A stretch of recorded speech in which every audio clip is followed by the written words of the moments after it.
Hey, so welcome everyone to today's Zoom. What we're going to be going over is the answers to the questionnaire that we done the week previous. So what we would do is, or this questionnaire, it wasn't one that I've just randomly created. It's a questionnaire that we would use for like athletes and people like yourself, where we then gather the information, we'll go through the answers, so we can kind of better educate and direct when it comes to food choices, or having an understanding on why we eat the things that we eat, or why we need certain things in our body to be able to perform. So what we're going to do is we're going to split it up into two parts because it is quite long, and I want when people watch this back, or when you're watching this back and you're looking through the answers, I'd rather you have more parts and gaining that information rather than just trying to watch it all the whole way through and then not actually picking stuff up. So we're going to split it into two parts. So this is part one. Thank you for those that have made it today and are actually listening along. And then for those of you that weren't able to make it, you can watch this back. If you have any questions, then just drop them in the group chat or just message me privately if you're not sure on about anything. So let's go on with the first question. I'm just going to move my camera so I'm not kind of like in the way of the text or the writing. So the first question was eating more energy from protein than you need can make you put on fat. So everyone said agree, or the majority said agree. So 57% of you said agree, which is good. Um, that is the right answer. However, I did actually get this question in the gym. I can't remember which one of you it was, but someone did actually ask me this question.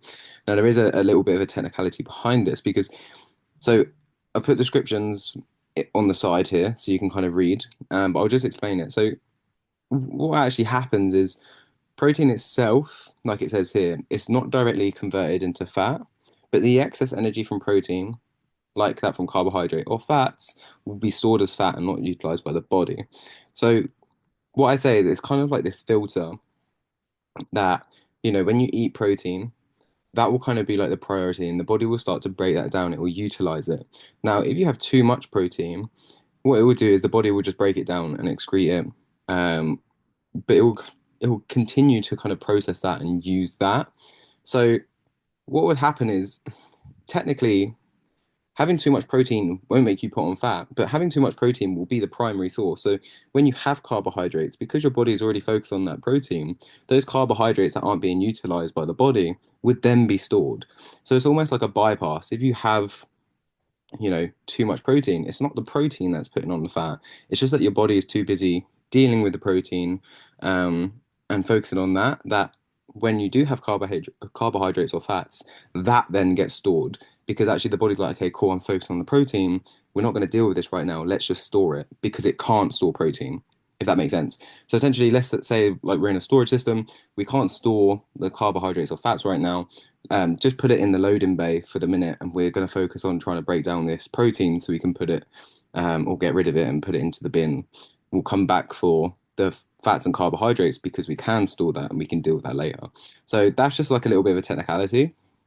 But yes, eating more energy at the end of the day, protein has calories, and over consuming on calories will make you put on fat. It's just that it's not a technicality that it's protein that's putting on fat. So just to clear that out. If that doesn't make sense, send me a message because I might be able to find an easy way to explain it. But yeah, essentially, it's not protein, but it's an excess of energy. So therefore, the carbohydrates and fats will then be stored as fat. That's that one. That was the first answer. So well done for those of you that got it right. Again, majority, which is good news. Second question, which is, I know it's all out of sync because it's like the second is actually saying third, but it is the second question because there was like a just making sure that everyone wanted to participate. So the body needs fat to fight off sickness. So most of you said you're not sure, and then the other half said that you agree. Um, so yeah, look, fat is essential for the body, especially when it comes to sickness. Fats store our vitamins. It's really important for cell growth. All the facts are there.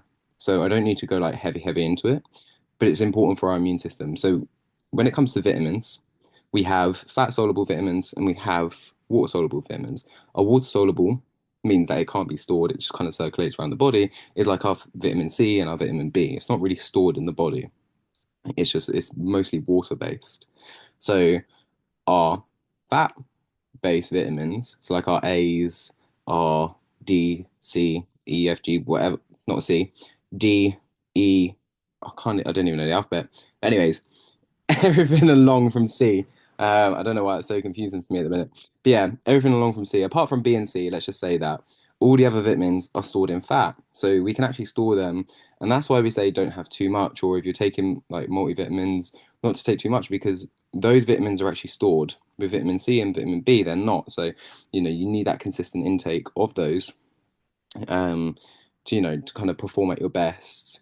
So therefore, it's really important that yeah, your body does need fat because without those fats, you wouldn't be able to absorb those vitamins appropriately.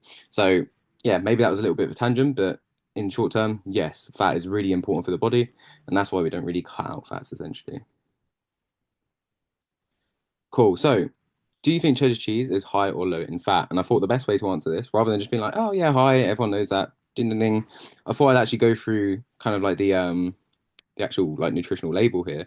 So, do you think cheddar cheese is high or low in fat? As we can see, it's very very high in fat. So per 100 grams, okay, like per 100 grams, you've got 34 grams of fat, of which is saturated is 21. So by having 100 grams of cheddar cheese, and this is cheddar cheese not other cheeses, just to be clear. You're pretty much at your saturated fat recommendation for the day, which is crazy because if you're having a pasta or you're having a sandwich or anything like that, 100 grams of cheese is so easy to consume, so easy.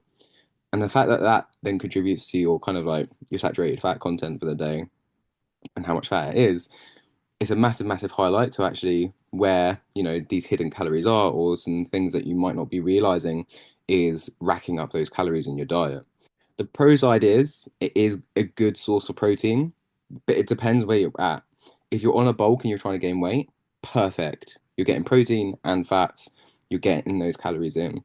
If you're on a cut, we need to think of a leaner source and something that has less fat for you to get your protein in. So yeah, cheddar cheese is very high in fat. Next one was margarine, high or low in fat. Again, 88%, 90% of you got it right. Yeah, this is complete fat. And very high in saturated fat as well. We don't really need to go over this. It's margarine, butter spread. It's going to be high in fat. There's not really much of anything else. So again, and this is why I said so for some of my nutrition clients, what we'll do is we'll go over things like this in a little bit more detail. So we've kind of got training clients and we've got nutrition like focused clients that are just nutrition. We go over things like this. So it's like, okay, cool. So you said you had toast. What was on that toast? Is it the butter? Is it the margarine? Let's look into margarine. Let's look at all of these facts. Where can we cut out? So yeah, margarine, get rid. Question number five or six on here. Do you think honey is high or low in fat? This, well done, everyone. 100% of you said low. Fantastic, fantastic answer. Good knowledge, everyone. Yeah, honey is really very, very, very high in carbohydrates and sugars. That's why, before a run, you'll do like a little teaspoon of honey because it's good sugars. It will give you enough energy to kind of get a little bit of a workout in. And yeah, it doesn't have that much fat nor protein, mostly sugars, and it's just great for the body. The body had, um, having said it's great for the body, obviously you need to also be cautious and wary that it is sugar. So just wanted to throw that out there as well before I moved on. So the body has a limited ability to use protein for muscle protein synthesis. Yeah, look, this was a mixed bag. Got agree, not sure, and we had to disagree. So look, yeah, the body does have a limited ability to utilize protein for muscle protein synthesis. For those of you that don't know, so muscle protein synthesis is the process that the body utilizes protein to build muscle, essentially. I know it sounds like this big fancy word, muscle protein synthesis, protein to build muscle. Okay. So this is a really interesting space. And I'm going to say this on the record now that, currently the answer for this is agree. However, science is always moving, it's always developing, it's an ever-changing thing. And there's a lot of research going into this. And there's a few things that are coming out where it's like, oh, actually, maybe there isn't like a perfect number as long as you hit kind of like your daily goal. But let's set aside for that. What we do know is that the body has a limited amount of processing power, essentially. So let's say you've got a plug. By the way, I have no idea about electrics, but this is probably the way that I can explain it. Imagine your plug socket can only like hold 12 volts an hour. and it can only process 12 volts an hour, and then you plug it in and you're trying to deliver like 14 volts, the plug just, it bursts, it explodes. You're not going to burst or explode, but essentially, what we say and what we kind of know is that the body is good and it is great at processing about 20 to 30 grams of protein an hour, or within a 4 hour window, should I say? Sorry, my bad, don't shoot me. Within a 4 hour window. So, therefore, it would seem, inefficient or, to then exceed that. However, again, science is always changing. But yeah, more of the story. Your body does have a limited amount of like protein it can process. So therefore, we always try and aim for that 20 to 30 grams, and your body is efficiently working, and it's not overloaded or it doesn't have like loads of buses in the line to then process through, essentially. So yeah, you can kind of read the description there on the side. Um, so yeah, it's kind of a mixed bag, hard one to answer because again there is like studies saying that you could have like 100 grams of protein in one day, and your body will kind of work around it. But if we're talking about efficiency and we're talking about getting the most out of your protein and performing at your best, then what you would do is you'd split it up into 4 hour windows, so then your body can actually process it and get ready to take on the next load, rather than it being like this long process. Next question. Eggs contain all the essential amino acids needed by the body. So a lot of you weren't sure about this. Luckily, it's a nice, simple answer. Yeah, eggs are a complete protein source. They contain all nine amino acids, and the body can't produce that on its own. So the reason that we have essential amino acids, if any of you are confused on this, I've done an entire kind of like presentation on protein and amino acids. So you can go back and watch that. If you want the link, I can send it to you, just message. But if not, if you kind of understand essential amino acids, they're essential because the body can't produce it. So we have to get it from the diet, and eggs and most animal protein sources will give you a complete protein source. It's only when we start to go into vegetarian or we go into plant-based proteins where we need to start combining some foods to then get the amino acids from that. So yes, egg is a complete protein source. You should be having eggs. That's all I can say on that. Next one. Thiamine or vitamin B1 is needed to take oxygen to muscles. Some you said agree, I'm not sure. I feel like this was a little bit of a guess one. It's crucial for converting carbohydrates into energy. So therefore, it's not a direct thing where it's like taking oxygen to muscles. So your B1 is basically your conversion rate. It helps other enzymes in the body. It's kind of like a little bit of a catalyst, but it helps convert carbohydrates into energy. So yeah, this is not anything to do with diverting oxygen into muscles. And obviously, you can read like the little description on the side as well if you wanted to learn more about that. Vitamins contain energy. Now, this was actually kind of weird, and I think this is a massive trick question because even I was like, wait, what's going on here? So, yeah, I completely understand why this is a mixed bag. So, the answer for this is agree. However, energy is derived from macronutrients like carbohydrates, proteins, and fats. That's what that says there. So, vitamins themselves, like an actual vitamin, doesn't contain calories, but you would be gaining vitamins from a food source that would have the calories. So I guess that's where kind of like the agree or like the correct answer comes from. Because technically, if you're just talking about a vitamin itself, no, there wouldn't be a calorie to a vitamin. However, you can only gain calories through, or you can only gain vitamins through food sources. Obviously, you've got tablets and stuff, but obviously it's from food sources, so therefore there would be calories attached to it. And obviously, conversation before, our fat soluble vitamins, we wouldn't be able to consume them and actually process them without fats. So they're kind of attached and they come with calories, but the actual vitamin itself is kind of calorie free essentially. So that was also a little bit of a trick question. So yeah, mixed bag there. Next question. Do you think alcohol can make you put on weight? Everyone said yes. We're all on the same page. Good, happy days. So obviously alcohol is, it's definitely up there. Alcohol has more calories than protein, and has more calories than carbohydrates. So you hear all these people saying bad things about carbohydrates. Alcohol has way more calories, okay? Almost as much as fat. Fat has 9 calories per gram. So therefore, yeah, it's right up there. And for those of you that are kind of reading along as you're listening, so as you can see here, it can increase hunger and cravings, but it can also slow down the body's fat burning process. Now you might go, oh, okay, like what's kind of the reasoning behind that? Similar to the protein where it kind of has like priorities, the body will start and use all of its energy to try and break down this alcohol. Alcohol is a poison. It's not natural for the body, so it's not like a carbohydrate, protein, or fat where we actually process it and we store it.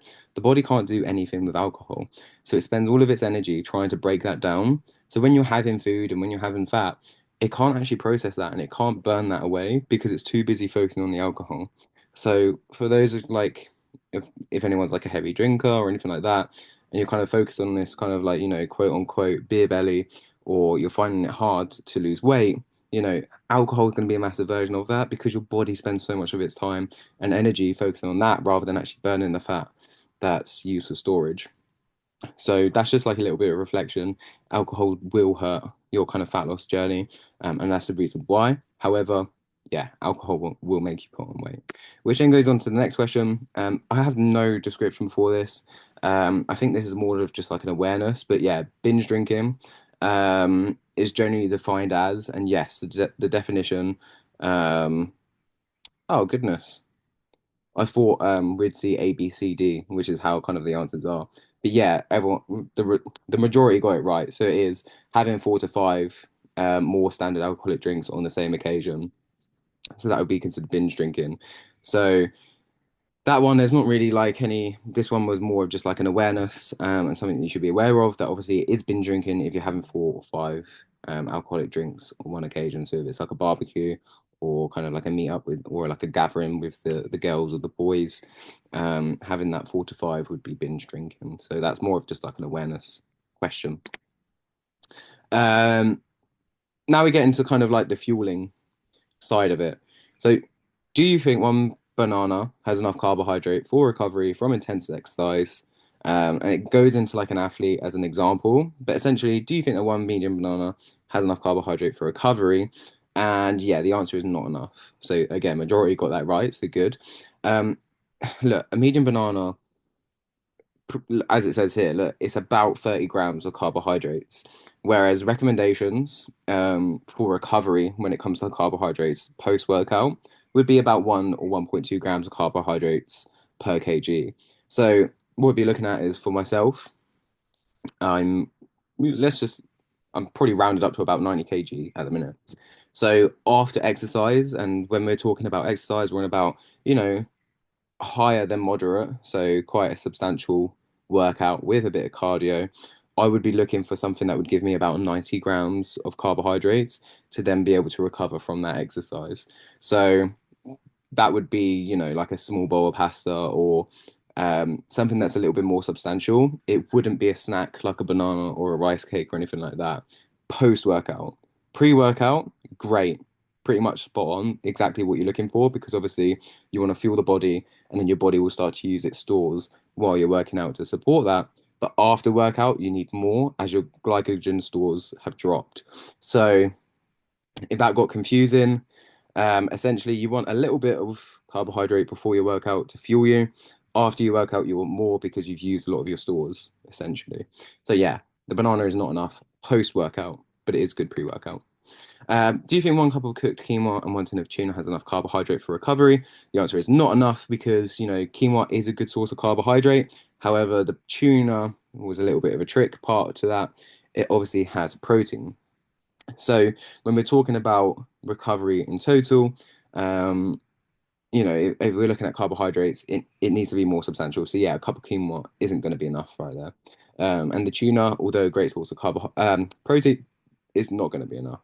So, that again, if that kind of puts, some ideas into your head about what you're eating after workouts in terms of recovery, it's not going to be enough.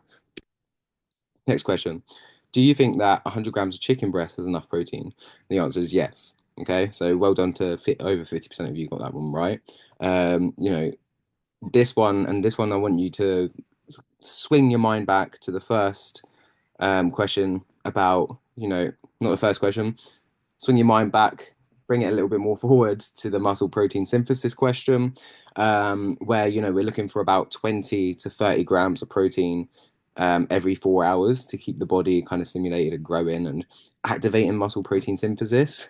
Um, So yeah, that 100-gram serving of chicken is perfect because you're hitting that 30-gram mark. So if you're having 100 grams of chicken every 4 hours, you're in that muscle protein synthesis state. You're building the most amount of muscle that you can, and you're doing what you can in terms of nutrition to build that muscle. So well done of those of you that suggest. And chicken is also a complete protein source, so you're going to get those amino acids. Next one. Do you think that one cup of baked beans has enough protein to promote muscle growth after a bout of resistance exercise? So no, it's not. So baked beans, predominantly a carbohydrate. It is a good source of protein. Don't get me wrong. Beans are great. Beans are actually. Oh, I don't want this to be like a bean fan kind of like video, but like beans are a great source of protein, carbohydrates, fats. You know, really easy to cook. Chuck in the microwave if you want it on like a baked potato, or you want to have it in whatever way you like it. But if we're talking about protein, we need a higher source of protein. So, that cup of baked beans isn't going to be enough. It's not substantial enough. You want that chicken, you want that tofu for the vegetarians or vegans out there. You want something that's a little bit more protein based and higher in protein based. A cup of baked beans, the serving size just isn't enough, and it's not enough of a protein to be able to repair that muscle growth. Next one, half a cup of cooked quinoa has enough protein. So no, again, quinoa isn't enough protein to stimulate that muscle growth. So again, it's kind of looking at the portion sizes, um, and this is where food choice comes in. So for those of you that might have, beans or quinoa, it's kind of like, yeah, it's a good food, but if we're talking about recovery and getting the most out of your body, especially when it comes to performance, you need to really focus on those protein foods. Okay, you might like the quinoa, you might like the baked beans, you might want to stay away from the chicken, or you might don't really fancy the tofu, but we're talking about recovery here. So if you're not recovering within kind of like a 48-hour window, and you're finding it hard to perform, maybe work the next day is a struggle because, you know, muscles are sore. Yeah, it's an indicator of good training or having damaged that muscle for growth, but it's also a sign that you might be under fueling, especially if that recovery is taking longer and longer. Anything past 48 hours, you probably need to start looking at the protein. So yeah, look, it's not ideal, it's not efficient, it's a good source of protein, but it's not great. Next one.